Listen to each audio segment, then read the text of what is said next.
그러므로 형제들아 우리가 끝으로 주 예수 안에서 너희에게 구하고 권면하노니 너희가 마땅히 어떻게 행하며 하나님을 기쁘시게 할 수 있는지를 우리에게 배웠으니 곧 너희가 행하는 바라 더욱 많이 힘쓰라.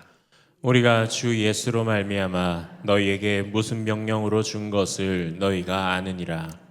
하나님의 뜻은 이것이니 너희의 거룩함이라 곧 음란을 버리고 각각 거룩함과 존귀함으로 자기의 아내 대할 줄을 알고 하나님을 모르는 이방인과 같이 세욕을 따르지 말고 이 일에 분수를 넘어서 형제를 해하지 말라. 이는 우리가 너희에게 미리 말하고 증언한 것과 같이 이 모든 일에 주께서 신원하여 주심이라. 하나님이 우리를 부르심은 부정하게 하심이 아니요 거룩하게 하심이니 그러므로 저버리는 자는 사람을 저버림이 아니요 너희에게 그의 성령을 주신 하나님을 저버림이니라. 형제 사랑에 관하여는 너희에게 쓸 것이 없음은 너희들 자신이 하나님의 가르치심을 받아 서로 사랑함이라. 너희가 온 마게도냐 모든 형제에 대하여 과연 이것을 행하도다. 형제들아 권하노니 더욱 그렇게 행하고 또 너희에게 명한 것 같이 조용히 자기 일을 하고 너희 손으로 일하기를 힘쓰라. 이는 외인에 대하여 단정히 행하고 또한 아무 궁핍함이 없게 하려 함이라. 아멘. 인사 나누시겠습니다. 주 안에서 우리는 한 가족입니다. 사람에게 배움은 끝이 없는 것 같습니다. 사람은 태어나면서부터 배웁니다. 기는 것부터 배우기 시작을 해서 일어나고 걷고 또 넘어지고 또 일어나고 걷고 반복을 해가면서 배웁니다.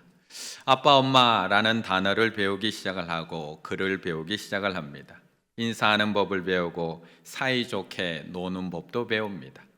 학교에 들어가면 이제 국어를 배우고 역사를 배우고 산수도 배웁니다. 그렇게 열심히 배우고 힘겹게 대학까지 졸업하고 나면 배움이 끝날 것 같지만 취업을 하기 위해서 또 열심히 배우며 자격증을 따야 합니다. 그렇게 취업에 성공하고 나면 이제 그냥 회사 일만 열심히 하면 될 줄 알았는데 직장 다니면서도 계속 배워야 합니다. 그래서 요즘 직장인들을 셀리던트라고 부르기도 합니다.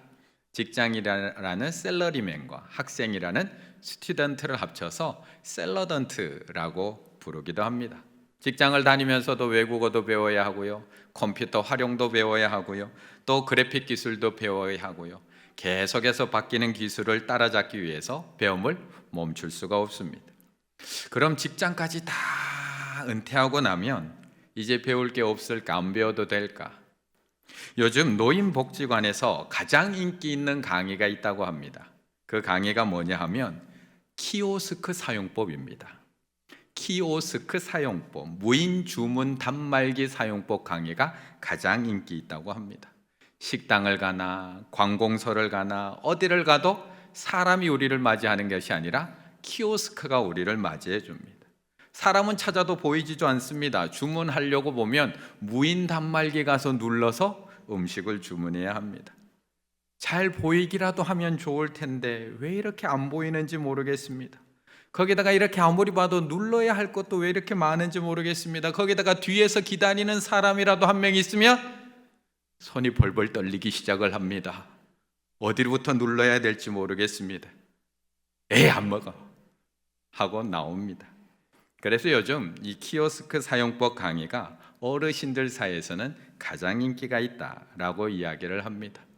앞으로는 어떤 기술이 나올까요? 안 배우고 살아가실 수 있을까요?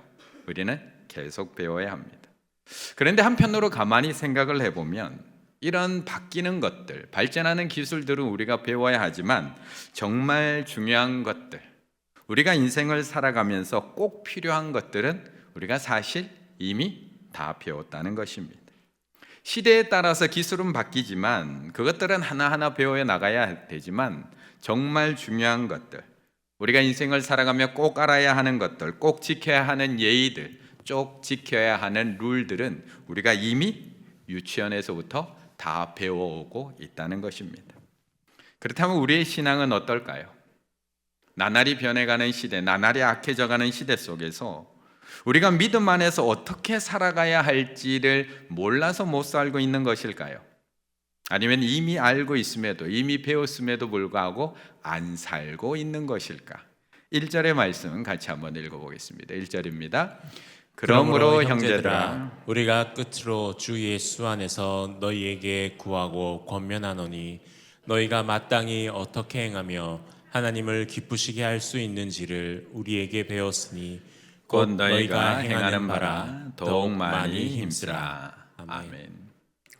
1988년에 출간이 되어서 많은 사람들에게 사랑받았던 책이 있습니다. 저도 가끔 한 번씩 인용하는 책, 내가 정말 알아야 할 모든 것은 유치원에서 배웠다. 이 책이 사람들에게 얼마나 많이 사랑을 받았던지 1988년에 첫 출간이 되었는데 지난 2018년에 출간 30주년을 맞이해서 수정판이 재출간이 되었습니다. 그 안에서 이야기 몇 편이 빠지기도 하고요, 시대에 맞지 않거나 또 생각이 바뀐 것들에 대해서는 새로운 이야기로 안에 들어가기도 했습니다. 그래서 한 20편 정도는 새로운 이야기가 그 안을 채우고 있고요, 또한 글의 연관성에 따라 편집, 앞뒤의 순서도 조금 달라져서 30주년 기념판이 출간되었습니다. 그 책에서는 세상은 이렇게 빠르게 변화되지만 우리가 어떻게 살 것인지, 무엇을 할 것인지, 어떤 사람이 될 것인지에 대해서는 이미 우리가 다 유치원에서 다 배웠다는 겁니다. 참된 지혜는 대학의 상아탑에서 배우는 것이 아니라 유치원의 모래놀이하는 모래성에서 우리가 이미 다 배웠다는 것입니다. 그러면서 자신이 유치원에서 배운 게 뭔지에 대해서 그 책에 이렇게 정리해 놓고 있습니다. 인생을 살아가면서 꼭 배워야 하는 것, 무엇이든지 나누어 가지라. 유치원 때 다 배우셨잖아요. 공정하게 행동해라.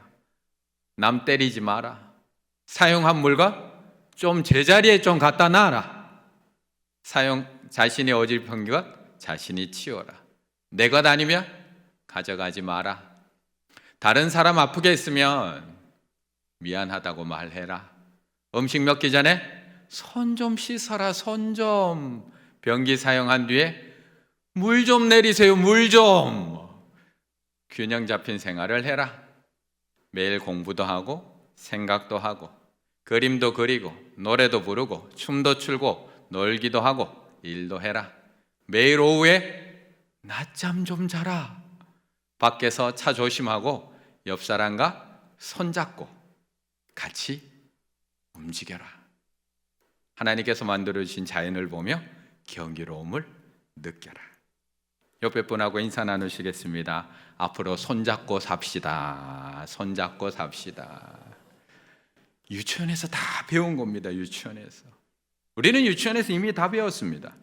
함께 행복하게 살아가는 법 이미 다 배웠습니다. 친구들하고 평화롭게 사이좋게 살아가는 법, 건강하게 살아가는 법, 사랑하는 법, 즐겁게 살아가는 법, 우리 유치원에서 이미 다 배웠다는 겁니다. 그런데 배운 대로 우리가 살지 못하는 이유가 뭘까요? 인간은 모두가 행복하길 바라는 게 아니라, 인간은 모두가 행복하기 바라는 게 아니라 나만 행복하기 바라기 때문에 그렇습니다. 모두가 행복하길 바라는 것 같지만 나만 편하길 바라고요, 나만 즐겁길 바라고요, 나만 주목받길 바라고요, 나만 영광받길 바라기 때문입니다. 신앙도 마찬가지입니다. 우리 이미 다 배웠습니다.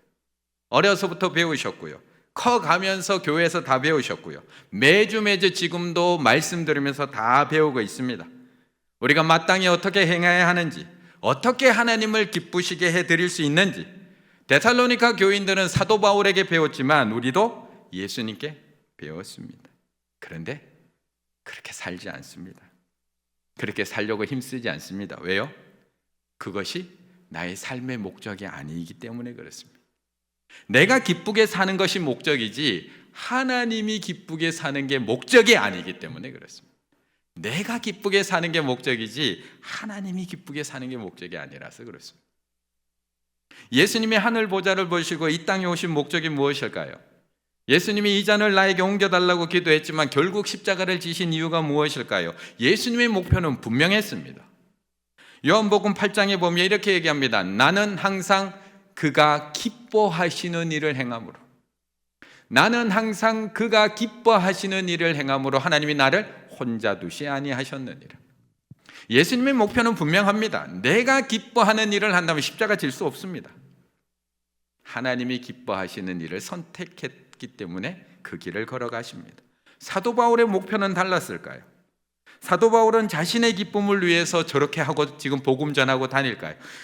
데살로니가전서 2장 4절에 보면 오직 하나님께 옳게 여기심을 입어 복음을 위탁받았으니 우리가 이와 같이 말하면 사람을 기쁘게 하려 함이 아니요 내가 기쁘려 함도 아니요 오직 우리 마음을 감찰하시는 하나님을 기쁘시게 하려 함이라. 사도 바울도 명확합니다. 나의 기쁨이 목적이면 오늘 바울 전도대 수요일 오늘 오전부터 거리로 나가서 전도할 수 없습니다.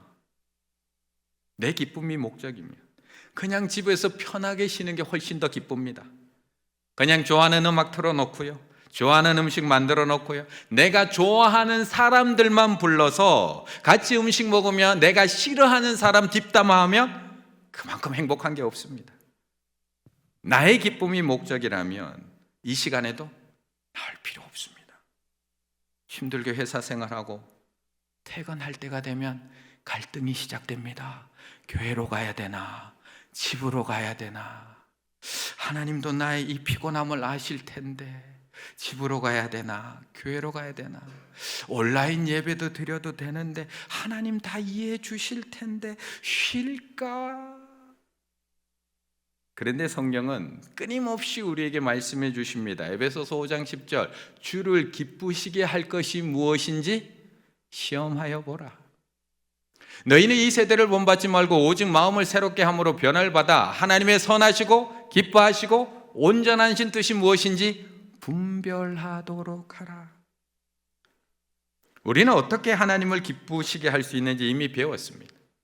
예수님을 통해 배웠고 사도 바울을 통해 배웠고 수많은 믿음의 선배들과 우리 믿음의 부모님들을 통해서 다 배웠습니다. 그런데 중요한 건 그 하나님의 기쁨이 나의 목표는 되지 않는다는 겁니다. 나의 기쁨과 하나님 기쁨 사이에서 늘 갈등이 일어납니다. 내가 기쁘게 사는 것이 마치 하나님이 기쁘시게 사는 것처럼 혼돈하기 시작을 합니다. 그래서 성경은 계속 말씀하는 겁니다. 하나님이 선하시고 기뻐하시고 온전하신 뜻이 무엇인지를 잘 분별해라. 마치 내 기쁨이 하나님의 기쁨인 것처럼 착각하지 말고 잘 분별해라. 그렇다면 하나님이 기뻐하시는 일이 뭘까요? 하나님이 기뻐하시는 일 명확합니다. 3절 말씀 같이 읽습니다. 하나님의 뜻은 이것이니 너희의 거룩함이라 곧 음란을 버리고. 아멘. 하나님께서 우리를 창조하실 때 그냥 창조하지 않았습니다. 다른 피조물과는 완전히 다른 모양으로 창조하십니다. 그래서 창세기 3장에 보면 하나님이 자기 형상 곧 하나님의 형상대로 우리를 창조하셨다고 말씀을 합니다. 하나님의 형상. 그런데 우리가 하나님의 형상, 하나님의 모양으로 창조되었다는 것이 어떤 의미를, 어떤 것을, 무엇을 말씀하는 걸까? 하나님께서 장동건처럼 잘생겨서 제가 장동건처럼 잘생기게 창조된 것을 말씀하고 있는 걸까요? 이제는 웃지도 않으시네요. 이제 사실로 받아들이고 있는 줄로 믿습니다. 하나님은 우리를 처음 창조하실 때 거룩하게 창조하셨다는 겁니다. 하나님과 교제하며 영원히 살 수 있도록, 하나님 안에서 서로 교제하며 함께 살 수 있도록 하나님이 거룩하신 것처럼 우리도 거룩하게 창조하셨다는 겁니다. 그런데 타락한 우리들을 향해 하나님께서 그래서 계속 말씀을 하시는 겁니다. 타락해서 거룩함을 잃어버린 우리들에게 너희는 거룩하라. 이는 나 여호와 너희 하나님이 거룩함이니라. 그래서 다시 거룩해지라고 말씀하고 있는 겁니다. 기록되었을 때 내가 거룩하니 너희도 거룩할지어다 하셨느니라. 하나님을 따라 의와 진리의 거룩함으로 지으심을 받은 새 사람을 입으라. 우리가 하나님의 형상으로 창조되었다는 것은 거룩하게 창조되었다는 겁니다. 그렇다면 하나님이 원하시는 건 딱 하나밖에 없습니다. 바로 그 거룩함을 회복하는 것. 내가 거룩하니 너희도 거룩하게 되는 것. 그래서 거룩함으로 지음받은 우리가 다시 그 거룩함을 회복해서 그 거룩하신 하나님과 함께 영원한 하나님의 나라에서 살아가는 것. 그거 하나가 하나님께서 우리를 향해서 원하는 것, 하나님을 기쁘시게 해드리는 것, 그거라는 겁니다. 그런데 앞에서도 말씀드렸듯이 타락한 우리는 하나님의 기쁨보다 내 기쁨이 우선입니다. 하나님의 기쁨보다 내 기쁨이 중요합니다. 하나님의 거룩하신 뜻보다 내가 오늘 하루를 행복하고 즐겁게 살아가는 게 더 중요하다는 겁니다. 그래서 오늘도 내가 즐거운 대로 살아갑니다. 내가 기쁜 대로 살아가고요, 내 기분대로 살아갑니다. 즐기며 살아갑니다. 그게 오늘 데살로니가 교회가 있는 이 헬라와 로마의 모습이었다는 겁니다. 로마의 타락상 굳이 설명해 드리지 않아도 너무나 잘 알려져 있습니다. 심지어 로마가 멸망하게 된 가장 큰 이유를 도덕적 타락, 성적 타락에서 찾고 있는 학자들이 너무나 많습니다. 로마 제국 쇠망사라는 책에서는 이 로마가 멸망했던 이유가 도덕적인 타락 때문에, 이 도덕적인 성적 타락 때문에 사회의 가장 기본 단위인 가정이 허물어질 수밖에 없었고, 이 가정이 허물어짐으로 말미암아 나라의 기강이 무너지고 결국 멸망의 길을 갈 수밖에 없었다라고 이야기를 합니다. 그런데 도리어 반대의 이야기를 하는 책도 있습니다. 그렇지 않다고 이야기하는 책도 있습니다. 빵과 서커스라는 책에 보면 로마는 성적 타락 때문에 망한 게 아니라고 이야기를 합니다. 이 책에서는 만연된 쾌락주의가 로마 멸망의 원인이 아니라고 이야기합니다. 왜냐하면 로마인들이 향락을 추구하고 도덕적 타락이 이루어진 것은 건국할 시점부터 있었던 일이기 때문에 특별한 일이 아니라는 겁니다. 원래 그들이 가지고 있었던 생활 습관이 그렇게 도덕적으로 타락하고 성적으로 타락했기 때문에 그 일을 이상하게 여기지 않았다는 겁니다. 그래서 도덕적 타락, 성적 타락이 로마 멸망의 원인이 아니라고 주장하기도 합니다. 다들 그러고 살았다는 겁니다. 그런데 저는 이게 더 무섭습니다.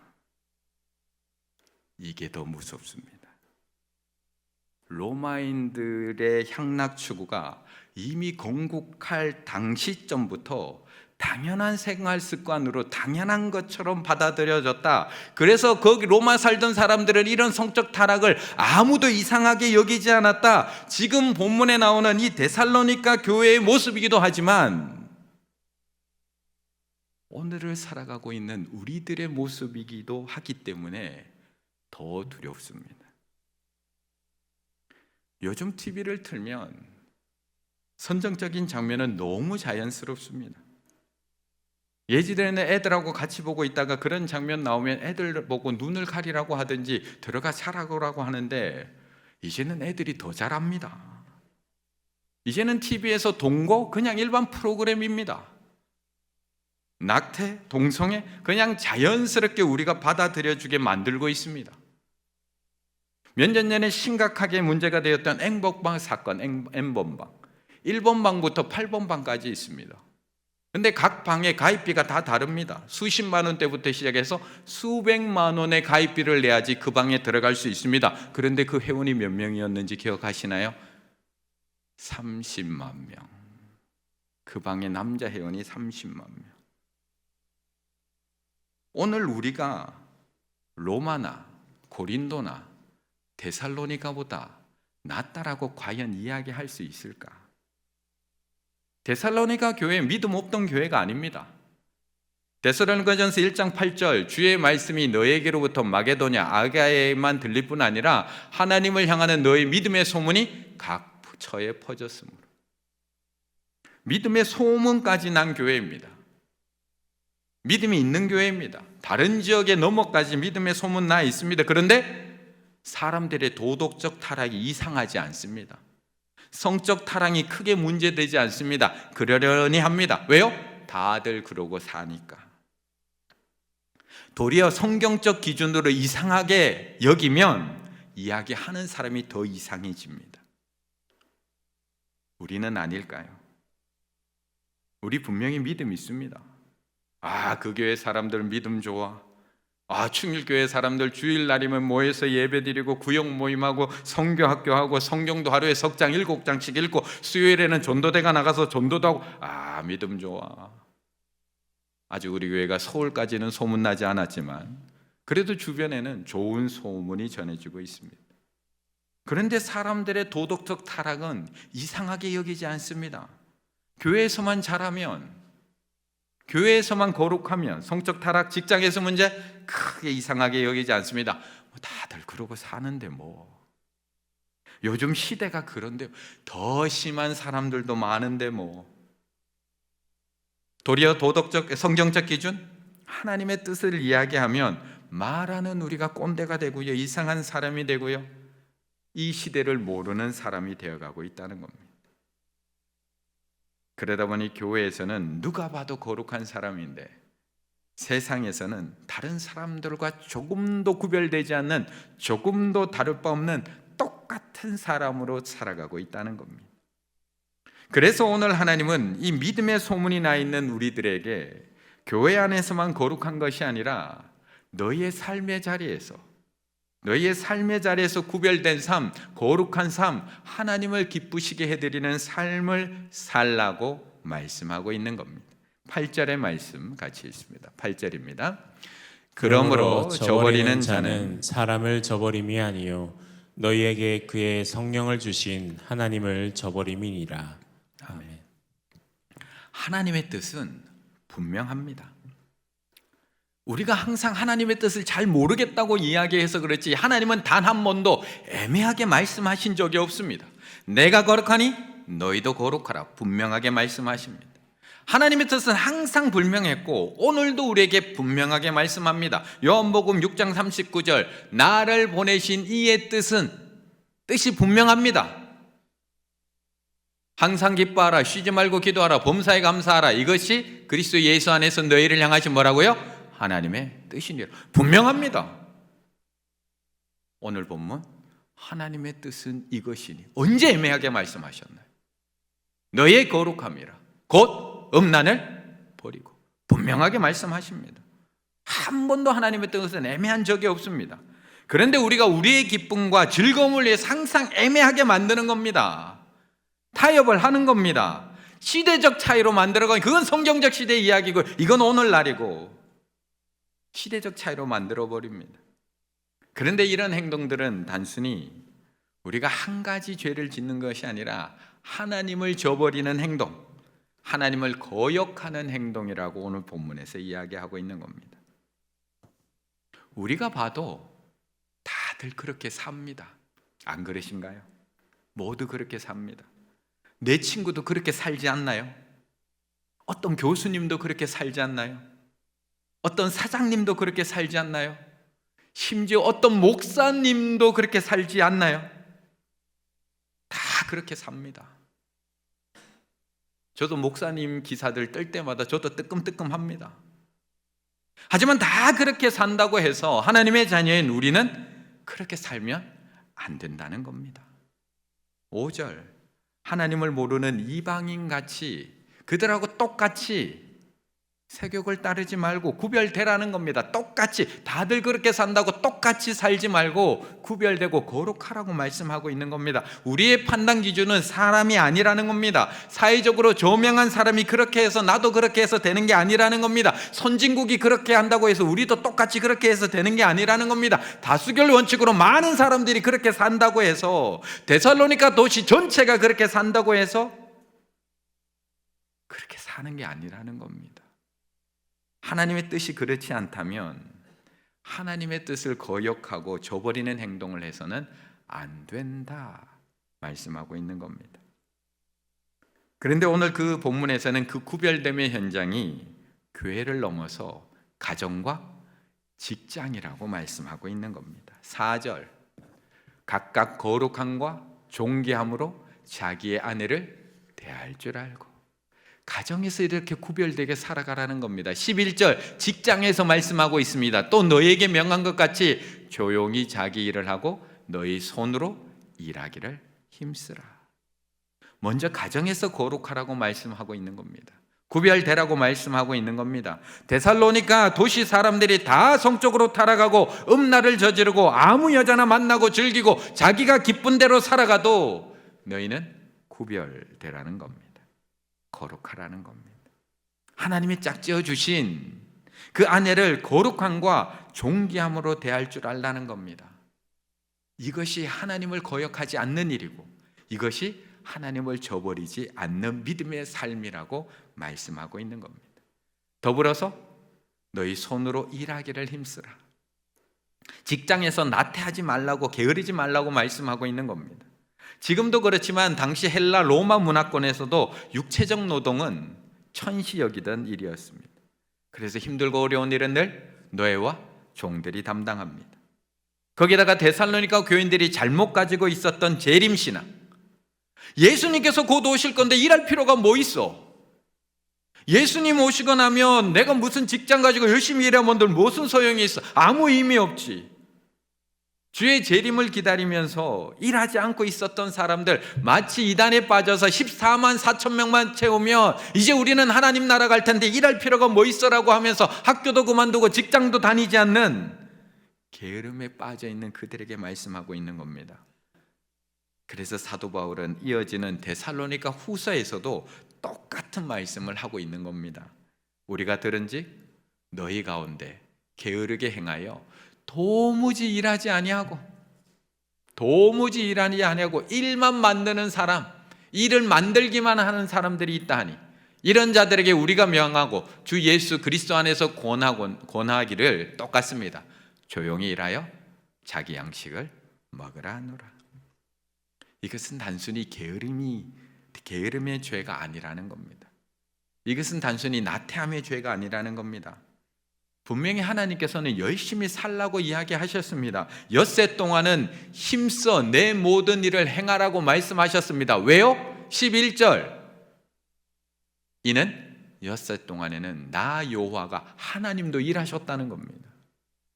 하늘과 땅과 바다와 그 가운데 모든 것을 만들고 일곱째 날 쉬었습니다. 주님 오시는 그날까지 하나님께서 일하셨던 것처럼 힘써 너에게 맡겨진 일을 하라는 겁니다. 그러므로 잘못된 재림신앙으로 일을 하지 않는 것은 하나님을 거역하는 것이라고 말씀하고 있는 겁니다. 구별된 삶, 거룩하게 사는 삶, 하나님을 기쁘시게 하는 삶, 그렇게 어려운 게 아닙니다. 우리는 이미 다 배웠습니다. 알고 있습니다. 그렇다면 딱 한 가지 기준만 가지고 있으면 이 세상 속에서 흔들림 없이 살아갈 수 있다는 것입니다. 하나님의 뜻, 어려운 것이 아닙니다. 지금 나의 가정, 직장, 교회에서 내가 어떻게 하면 하나님을 하나님께서 기뻐하실까? 내가 어떻게 하면 하나님이 기뻐하실까? 내가 어떻게 하면 기쁠까가 아니라 내가 어떻게 하면 하나님께서 기뻐하실까? 그것만 생각하며 사는 것. 요셉은 애굽의 종으로 팔려가고 감옥에 끌려갔지만 그 모든 순간에 항상 하나님이 기뻐하시는 일이 무엇일까? 그걸 생각하고 그것을 합니다. 하나님이 싫어하는 것은 무슨 일이 있어도 거절하고 하나님께서 기뻐하시게 하며 하나님을 기뻐하게 하면서 살았더니 결국 하나님께서 요셉의 미래를 다 이루어 가십니다. 요셉이 보디발의 아내의 유혹을 물리칠 수 있는 이유가 뭔가요? 하나님이 무엇을 기뻐하실까? 내가 어떻게 해야 기뻐하실까? 이 책에서는 이어서 다윗에 대해서도 똑같이 이야기합니다. 사울에게 미움받고 억울한 일도 많이 당하고 죽을 고비를 수십 번 넘기지만 그런 다윗도 자기를 죽이러 온 사울을 죽이지 않는 이유, 내가 어떻게 하면 하나님이 기뻐하실까? 죽이면 당장 나는 기쁘죠. 죽여 없애버리면 당장 나는 기쁘죠. 하지만 내가 어떻게 하면 하나님이 기뻐하실까? 이 질문 앞에서 살아갔기 때문에 다윗은 거기서 하나님의 뜻에 순종할 수 있었고 하나님의 뜻을 이루며 거룩하게 살아갈 수 있었다는 겁니다. 우리를 향하신 하나님의 뜻은 하나밖에 없습니다. 세상과 똑같이 살지 않고 구별된 모습으로 하나님의 뜻대로 사는 겁니다. 그러기 위해서는 우리는 날마다 질문해야 됩니다. 내가 어떻게 하면 하나님이 기뻐하실까? 한번 따라해 보실까요? 내가 어떻게 하면 하나님이 기뻐하실까? 내가 어떻게 하면 하나님이 기뻐하실까? 내가 어떻게 하면 하나님이 기뻐하실까? 내가 어떻게 하면 하나님이 기뻐하실까? 오늘 집으로 돌아가시면서 이것을 한번 질문해 보셨으면 좋겠습니다. 내가 집에 들어가서 아내에게 어떻게 하면 내가 기쁠까가 아니라 하나님께서 기뻐하실까? 내 자녀들에게 내가 어떻게 하면 하나님께서 기뻐하실까? 내일 아침에 출근하는 그 출근하는 차 안에서 하나님 앞에 이 질문을 한번 던져보셨으면 좋겠습니다. 오늘 직장에 도착해서 내가 어떻게 하면 하나님께서 기뻐하실까? 내가 어떻게 직장 동료를 대하면 하나님께서 기뻐하실까? 내가 어떤 자세로 나에게 오늘 맡겨진 일을 하면 하나님께서 기뻐하실까? 다른 가정들, 다른 사람들, 세상 사람들 다 그렇게 살고 세상 사람들 다 자기 기쁨을 위하여 성적으로 타락하고 다 자기 즐거움을 위하여 살아간다고 해도 단 하나 나는 내가 어떻게 하면 하나님께서 기뻐하실까? 이것만 잊지 않으시면 된다는 겁니다. 다른 사람들은 일을 안 하는데 다른 사람들은 저렇게 즐겁게 살면서 편하게 살면서도 인정받는데 다른 사람들은 저렇게 뻔뻔하게 타락하면서도 저렇게 잘 사는데 그래도 나도 저렇게 살고 싶다가 아니라 내가 어떻게 하면 하나님께서 기뻐하실까? 어느 자리에 계시든 어느 순간에 계시든 하나님 앞에서 내가 어떻게 하면 하나님께서 기뻐하실까? 이 질문을 가지시고 하나님의 뜻대로 거룩하게 살아가실 수 있는 우리 충혈의 가족들 다 되시기를 간절히 바라겠습니다.